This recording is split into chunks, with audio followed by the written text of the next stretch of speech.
Fala, meus queridos amigos, estamos aqui para mais um episódio aí do Comunidade Plus. É um prazer estar participando aqui com dois queridos amigos aí, o Robson, né, e também Rafael, e dois pastores aí da galera Tamo junto. top, onde eles estão liderando. E é uma bênção muito grande a gente poder estar aqui para discutir um tema legal, né? Um tema legal da vivência prática e da espiritualidade do jovem, né, do dia a dia, né, Rafael? Seja bem-vindo aqui, Rafael, Robinho. Obrigado. Tamo juntos, vambora. Vamos ver o que tem pra gente aí, né? Os jovens estão com dúvidas aí sobre a vida espiritual. Manda pra gente aí a pergunta que vai nortear nosso bate-papo. Pastores, como posso viver a experiência real do cristianismo em minha vida e como compartilhar isso da melhor forma? Caramba, pergunta profunda, né, cara? Como é que a gente vive a experiência real do cristianismo na nossa vida? E aí? Conselho para os nossos jovens. Eu costumo dizer o seguinte, a gente tem hoje a expectativa de viver um cristianismo autêntico, né? E é um cristianismo que é aquilo que está dentro do seu coração, daquilo que você quer realmente viver, daquilo que você aprendeu, daquilo que você viveu, né? No passado, está vivendo no presente. Agora, assim, nós não temos muitas coisas para o futuro.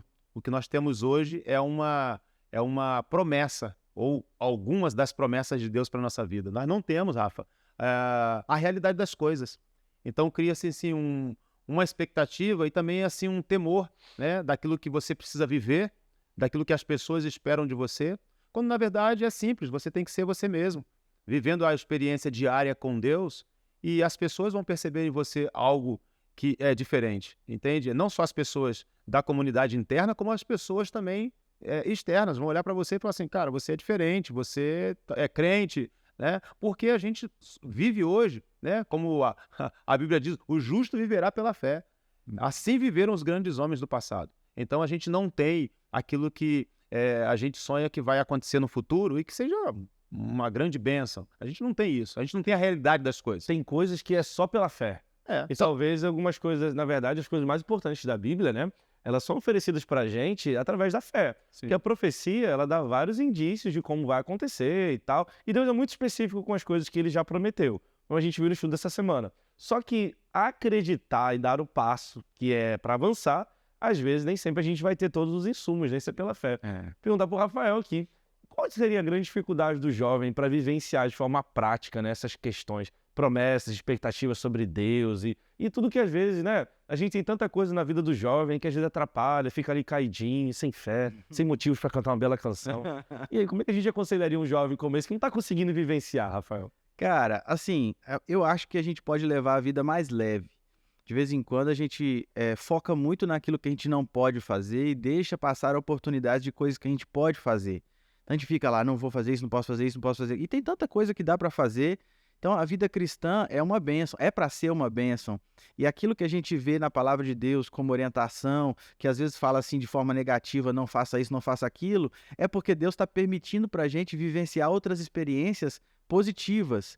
Então, assim, eu não gosto muito de pensar, como foi feita a pergunta, né? Como é que o jovem pode vivenciar os princípios, os valores? Eu acredito que a gente tem que vivenciar e transmitir esses valores de maneira natural. Então, por exemplo, eu quero falar sobre sábado para um amigo. Antes de você dar um estudo bíblico, pegar a Bíblia e tal, viva um sábado com ele. Chama ele, entendeu? De manhã e acorda, dorme e leva para comer e passear, vai num parque junto, para ele ver como é que é um sábado, junto com a sua turma, junto com a sua galera. O cristão às vezes fala assim, não, vamos falar sobre saúde. E ao invés de falar sobre saúde, viva uma vida saudável. Se você viver uma vida saudável, você vai estar falando, você vai estar pregando. Então, uma família, às vezes, bem organizada, um pai amoroso com seus filhos. Então, um jovem que é obediente aos seus pais, ele vai pregar, sem querer, os princípios, os valores e vai viver a realidade do reino de Deus. Falando que Deus é amor, vivendo uma vida de amor, né? Agora, pastor Henrique, assim, no nosso tempo atual agora, a gente está vendo os jovens muito preocupados em serem vistos, por isso aí as redes sociais também. A galera se valoriza muito a você aparência. coloca lá uma foto, você quer saber quantas pessoas visualizaram, quantas curtidas você teve. Então, talvez isso também é levado muito para dentro do ambiente espiritual.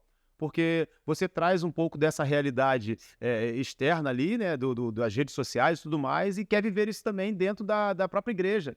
E aí, às vezes, o ambiente é um ambiente diferente, onde as pessoas estão com outro foco, e você talvez não tenha tantas curtidas assim, tantas visualizações assim, e acaba deixando o jovem, será que eu estou vivendo à altura daquilo do cristianismo que Deus espera? Claro que está, mas o mais importante não é você ter o foco somente das pessoas. É legal quando você recebe um abraço, um tapinha nas costas, mas a principal visão que você precisa ter é como Deus está olhando para você, como Ele te vê dentro desse ambiente de experiência cristã que você quer viver. Eu acho que a gente vive num contexto em que a nossa vida é muito pública, tudo é muito online e tal, e a gente se preocupa muito com o parecer, que também é importante a gente pensar a percepção que as pessoas têm da nossa vida, que isso também faz parte do testemunho.